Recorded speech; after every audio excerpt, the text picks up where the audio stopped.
আজকে আমি একটা দারুণ স্বাদের রেসিপি নিয়ে এটা হলো দেরাদুন রাইস।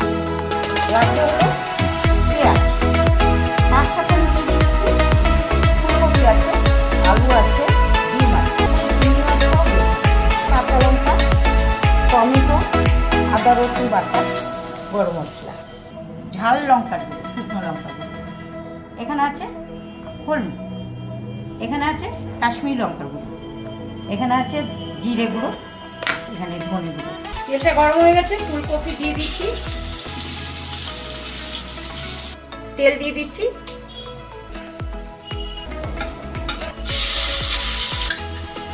এবার দিয়ে দিচ্ছি আমি টমেটো টুকরোগুলো। এবার আমি এক এক করে মশলাগুলো দেবো। চেরা কাঁচা লঙ্কা, ভিজিয়ে রাখা চাল ঝরিয়ে রেখেছিলাম সেটা দিয়ে ঢেকে দিচ্ছি। ঢাকনাটা তুলে দিলাম। তো বন্ধুরা, আজকের এই রেসিপি মশলা রাইস কি কি দিয়ে করলাম সম্পূর্ণ ভিডিও প্রথম থেকে শেষ পর্যন্ত দেখবে। আজকের এই যে মশলা রাইস যদি ভালো লেগে থাকে তাহলে লাইক কমেন্ট শেয়ার করো।